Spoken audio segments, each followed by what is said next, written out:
Not every cover is music to the original artist's ears. While some remakes are celebrated, others spark outrage, turning admiration into awkward silence or even public feuds. In this video, we're counting down the top 10 cover songs hated by the original artist. From rock legends to pop icons, you won't believe who despised the tribute. 10. Limp Bizkit Faith.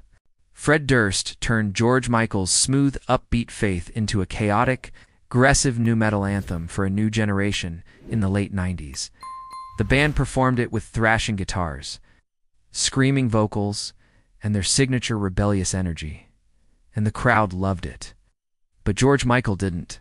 He publicly distanced himself from the cover, saying he absolutely hated it, and didn't he want his name associated with what he saw as a violent, hyper-masculine reinterpretation of a song that originally had a playful, tongue-in-cheek tone.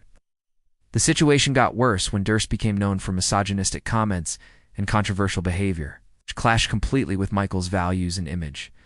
While Limp Bizkit gained major popularity and even included the song on their debut album $3 Bill, Y'all Dollar, George Michael never gave it his blessing. For him, the cover wasn't a tribute, it was a hijacking. One that turned a cheeky pop tune into something he saw as ugly and aggressive. Madonna, American Pie.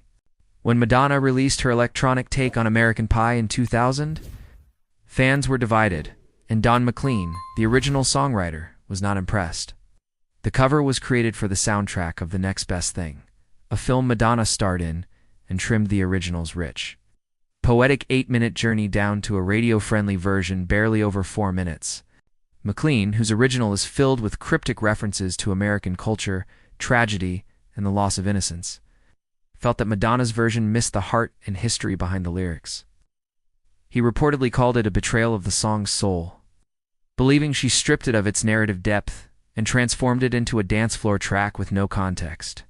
Though Madonna's cover topped the charts in multiple countries and introduced the song to a younger generation, McLean saw it as overly polished, commercial, and emotionally hollow. In interviews, he tried to remain diplomatic, but his disapproval was clear. American Pie was a reflection of a nation's cultural trauma, and he didn't think it should be paired with synths and club beats.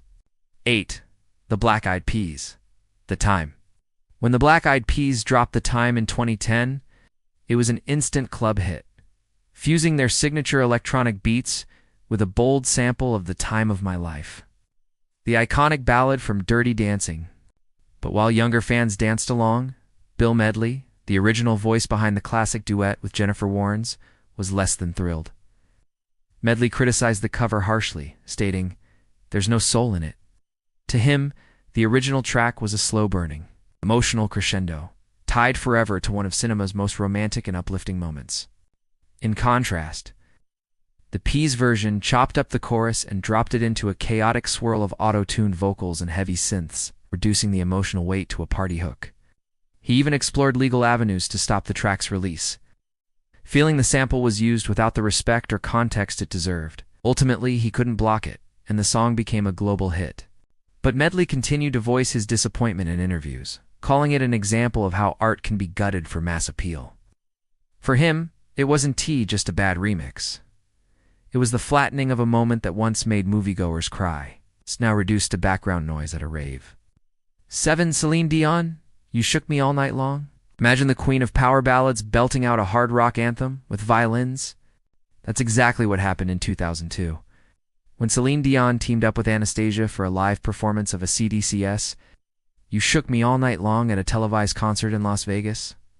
The result? Dramatic, orchestrated version filled with theatrical flair, glammed-up outfits, and 0 guitar solos.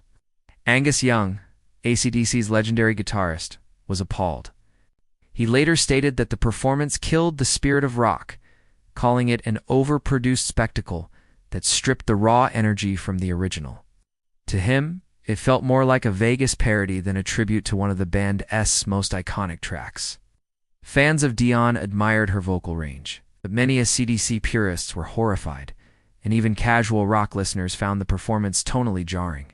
The grinding riffs and gritty vocals that defined the original were replaced with soaring Broadway-style delivery and glitzy stage moves.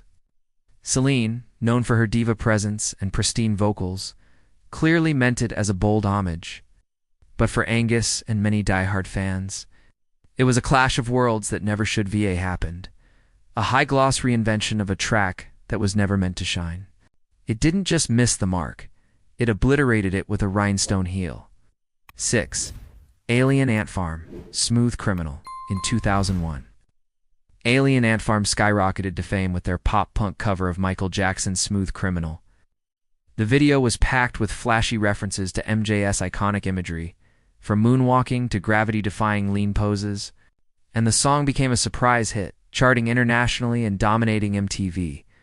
But while the band rode the wave of popularity, one person wasn't clapping: Michael Jackson himself. Behind the scenes, MJ was reportedly unimpressed. While he never publicly attacked the band, insiders claimed he felt they missed the message entirely. The original Smooth Criminal was dark and mysterious, weaving a tense narrative about a violent encounter with cinematic flair. Alien Ant Farm's version, with its sped-up tempo, pop-punk energy, and tongue-in-cheek tone, transformed it into something that felt to Jackson more like a comic book than a thriller. Though the band insisted the cover was meant as a tribute, MJ never gave it his blessing. He was also frustrated by the visual parody elements in the music video, which, while lighthearted, seemed to trivialize his carefully crafted artistic legacy. The irony? Alien Ant Farm owes much of their fame to that one cover, but the very artist they idolized never wanted his name attached to it. When it comes to music, sometimes artists get inspired by other artists. Sometimes they take that inspiration a step further and directly sample or cover songs they admire. We've seen some epic covers in our time, but these are 5 times artists flat out hated another artist's cover of their song. 5. Miley Cyrus, Smells Like Teen Spirit. When Miley Cyrus stepped on stage in 2011 and launched into Smells Like Teen Spirit, it marked a major moment in her post-Disney transformation. Ditching her Hannah Montana roots, she aimed to prove her rock credentials by covering Nirvana's generation-defining grunge anthem, complete with a leather outfit and snarling attitude. But not everyone was impressed. Krist Novoselic, Nirvana's bassist, didn't name her outright in interviews, but his reaction to the performance was pointed. He referred to it as a lifeless reenactment and criticized modern attempts to recapture the spirit of grunge as missing the raw, messy emotion that defined the genre. While he stopped short of calling it disrespectful, his tone left little doubt. The performance landed flat, and for Nirvana purists, it was close to sacrilege.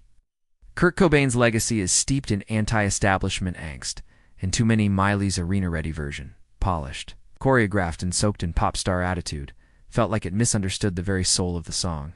To her credit, Miley later spoke openly about her deep respect for Nirvana, and even cited Nevermind as a life-changing album, but intent didn't erase perception.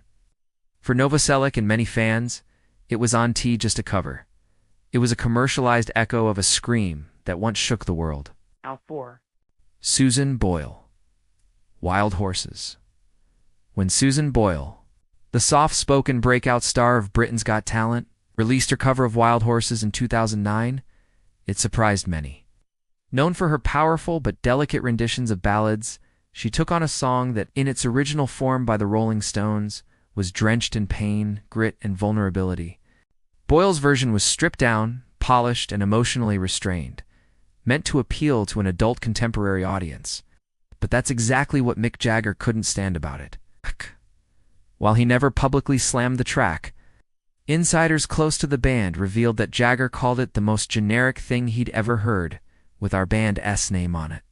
For Jagger, the original Wild Horses wasn't meant to be pretty. It was meant to ache. It was written at a time when the band was dealing with personal turmoil and deep emotional fatigue. Boyle's version, while technically well executed, removed the raw edges that made the song timeless. In doing so, many fans, and reportedly Jagger himself, felt it turned heartbreak into background music. The clash wasn't personal, but philosophical. What was once a jagged confession became, in Boyle's hands, something closer to a lullaby. And for the Rolling Stones, that smoothing out of pain was more than a missed note. It was a misunderstanding of the entire melody. 3. Pat Boone, Tutti Frutti, in the 1950s. The music industry was deeply segregated, and it was uncommon for white artists to cover songs by black musicians in order to gain wider mainstream success.